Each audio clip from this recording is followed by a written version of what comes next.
Asimismo, dos formas diferentes de organización económica y política de la sociedad, así como concepciones distintas del mundo que se expresaban en religiones y costumbres diferentes.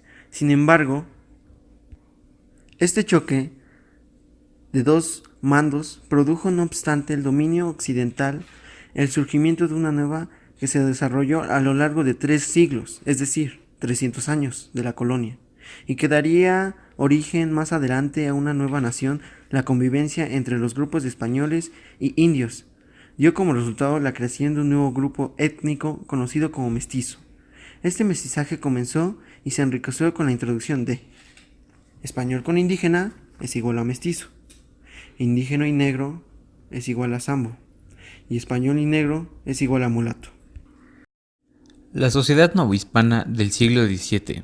Si bien la vida novohispana se organizó en torno a las instituciones españolas, bien en muchas partes se mantuvo las tradicionales instituciones y culturas indígenas, por ejemplo, la organización interna de los pueblos indígenas y sus conocimientos, técnicas y habla.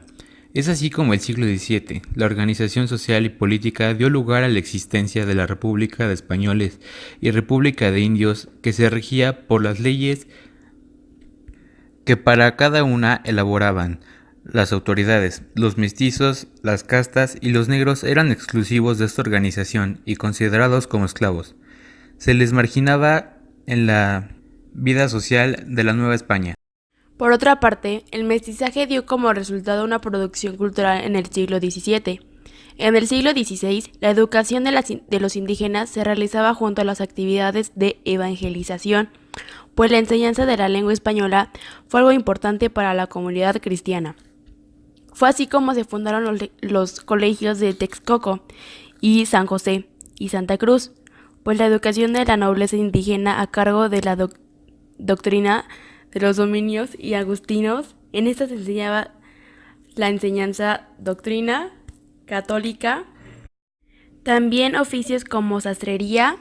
A mediados del siglo XVI crearon colegios de educación superior para criollos, que eran los hijos de españoles nacidos en la Nueva España, y para los mestizos, excluyéndose de la educación superior a los indígenas.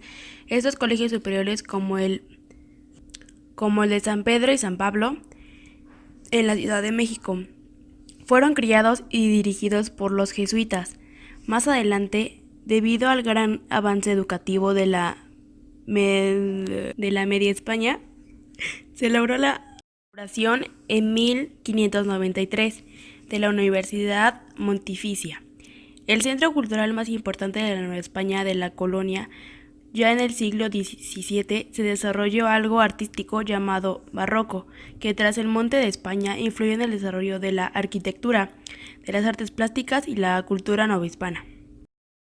Los representantes más destacados de la época barroca fueron Carlos Sigüenza y Góngora, y Sor Juana Inés de la Cruz, claro.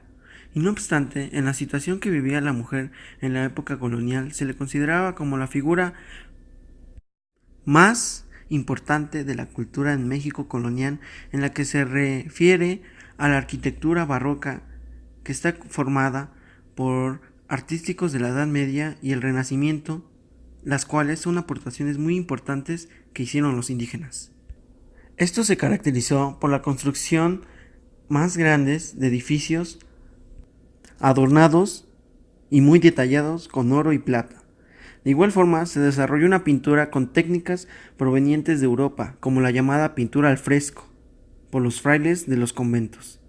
El arte y la cultura muestran y expresan los valores culturales de una sociedad nueva. Con esto, la Ilustración del siglo XVIII. En 1700, con la llegada de la dinastía diferente borbónica, marcó el inicio de una etapa, el siglo de las luces o la Ilustración. También un dato interesante que podemos poner para esta cultura, ya que ya sabemos al principio que esto es lo que trajeron los españoles a nuestras tierras, ya que nos conquistaron, nos derrotaron.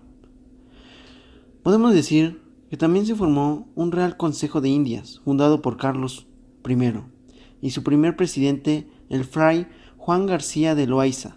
Con estos fueron formadas las reformas borbónicas.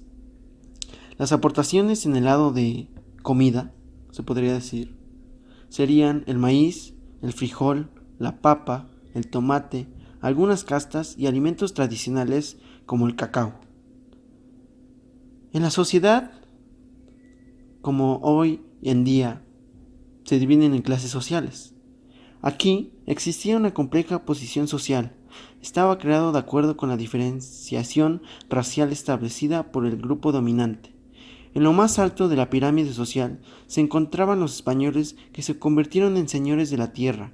A pesar de que eran muy pocos de los que llegaron con Cortés, podían presumir de ser nobles de origen, es decir, hidalgos.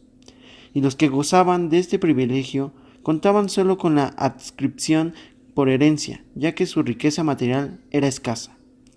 Las personas que llegaron de la metrópoli una generación después de la conquista, considerándose como españoles, aunque fue necesario entonces identificarlos como peninsulares, a fin de distinguirlos de los hijos de los españoles que habían nacido en la Nueva España, a quien se les llamó criollos. Los criollos ocupaban el segundo nivel de la pirámide social, pues, aun cuando su apariencia física no los hacía diferentes a sus padres, el solo hecho de haber nacido en tierras americanas era suficiente para ubicarlos así. Otro dato interesante de esto es que la principal actividad era la minería. Como conclusión, esto nos benefició como igualmente dañó nuestra integridad, porque por una parte trajeron nuevas cosas como tecnología, armas, ganado, formas de cultivo, tradiciones, comercio, costumbres, etc. Pero no obstante, también nos perjudicó por 3 siglos, es decir, 300 años.